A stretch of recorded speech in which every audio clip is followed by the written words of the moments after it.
Chapter 13. A Multiverse of Do-Overs.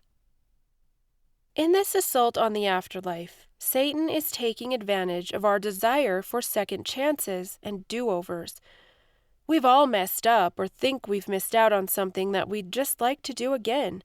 We repeat conversations in our mind and wish we'd said something different or better. So how would one go about doing life over? Enter time travel. I'm sure you've wondered what you'd do differently in your life if you were able to travel back in time. Maybe you would have studied harder, taken a different job, moved somewhere exotic, married someone else, or taken better care of yourself. Or perhaps you'd travel back in time so that you could be with someone who's already died in the present day. There have been countless movies and books involving time travel, and they just increase our appetite and longing to hit rewind on our lives. The Back to the Future movie franchise is a fond one of mine. Our fascination with this kind of science fiction drives our need to make it science fact. We can't help but pour our knowledge and ingenuity into figuring out how to make what seems impossible possible. These headlines reveal that desire. Paradox-free time travel is theoretically possible, researchers say. Time travel is theoretically possible, new calculations show, but that doesn't mean you could change the past. We can build a real time machine. Time travel, 5 ways that we could do it. Satan is happy to let us think that we can figure out how to control time and space.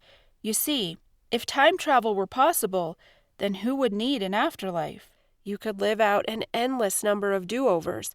Oh, and don't worry about getting old, because if you could travel back in time, then why not travel forward when humanity has figured out how to live forever? Then, once you've got your forever body, you could travel to whenever and wherever you wanted. Now, the only problem is all the other people who will be traveling in time and messing up your do-over. You need a contained universe to do your time traveling in, one that no one could alter but you. Enter the multiverse. Why the multiverse may be the most dangerous idea in physics. This is why the multiverse must exist. 5 reasons we may live in a multiverse. The theory of parallel universes is not just maths. It is science that can be tested. What do you think of those headlines? The multiverse is a belief that there are multiple universes, parallel worlds, or alternate realities. The movie Spider-Man Into the Spider-Verse depicts multiple parallel worlds in which each has a different Spider-Man. This is time travel on a whole other level. Scientists already have multiple theories regarding how this could be possible. Some believe that because space is infinite and that there are only a finite number of ways in which particles can arrange themselves, that the particles will eventually repeat. So, beyond the farthest part of space that we can see might be another Earth with another you. Or some believe there are places in the universe where cosmic inflation has stopped and created a bubble universe. So, there are multiple bubble universes. They also have theories supporting the possibility of a multiverse using quantum mechanics and string theory.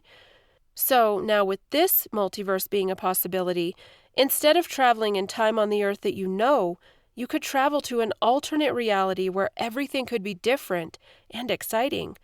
Do you see the assault on the afterlife that's happening here?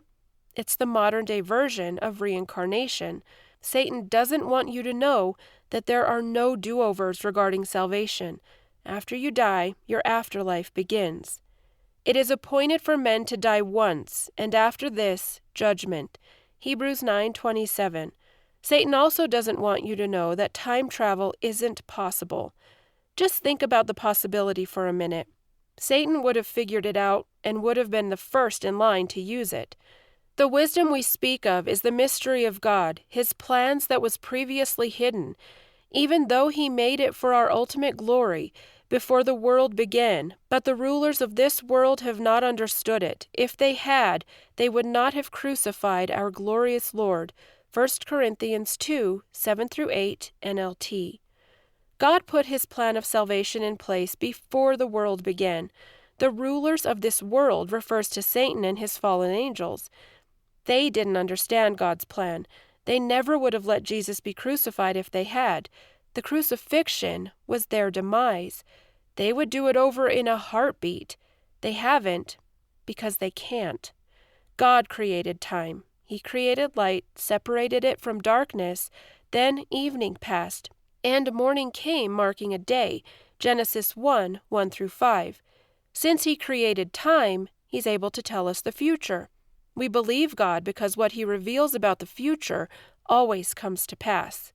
Remember the things I have done in the past, for I alone am God. I am God, and there is none like me. Only I can tell you the future before it even happens. Everything I plan will come to pass, for I do whatever I wish. Isaiah 46, 9 through 10, NLT. Instead of hoping for endless do-overs, we must do what the Apostle Paul did. He forgot the past and looked forward to the future, to heaven. Philippians 3, 13 through 14. And speaking of heaven, there isn't a multiverse of afterlives either. There's only one afterlife, and it lasts forever. Jesus died to give you eternal life. John 3:16. Gone forever will be every tear, sorrow, and pain. Revelation 21:4. However, if you choose not to accept Jesus, there's the eternal fire instead. Matthew 25:41. I think one of the reasons we crave do-overs is because we have such a hard time being at peace. We can't let things go. We can't rest. We get anxious about every aspect of life and even the afterlife. We're constantly on the go and doing something. We think if we could just do this one thing perfect, then we'd be at peace. The trouble is that there's always another thing to get perfect. Satan doesn't have to push us into any of this, does he? But he'll certainly fan the flames of our unrest. He wants us to think we have to earn everything, including our salvation.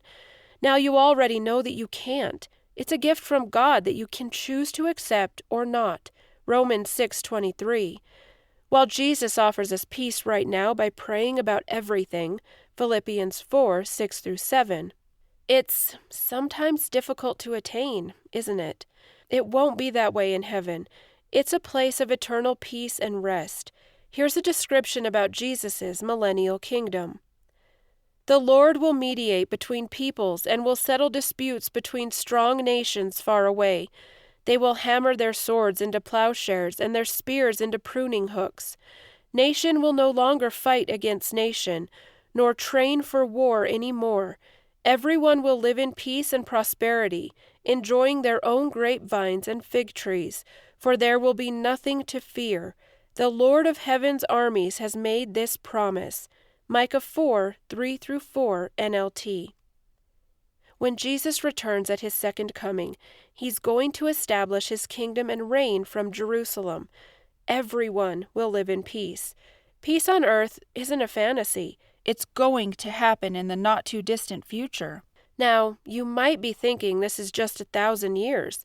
What happens afterward on the new earth? God's word tells us that Jesus' kingdom and peace will never end. Isaiah 9, 6 through 7. Jesus promises us rest for our weary souls. Matthew 11, 28 through 29. Perhaps all this talk about eternity in heaven being peaceful has made you anxious because now you think it'll be boring. There's Satan's assault on your afterlife again. God tells us that we'll experience pleasures forever. Psalm 16:11. Boredom isn't fun and doesn't bring pleasure, so it's not going to exist in heaven. What will exist in heaven is all the fruits of the Spirit: love, joy, peace, patience, kindness, goodness, faith, gentleness, and self-control. Galatians 5:22 through 23. Think about all the wonderful times that await you. You don't need to worry about second chances, regrets, and do-overs. You're going to live forever. You'll be able to do things that you never got a chance to do or that you messed up at. You know, I was a musician when I was younger. I played the oboe and was good enough to audition for the City Junior Symphony when I was 11. I missed it by one chair. So you know what I did? I quit playing.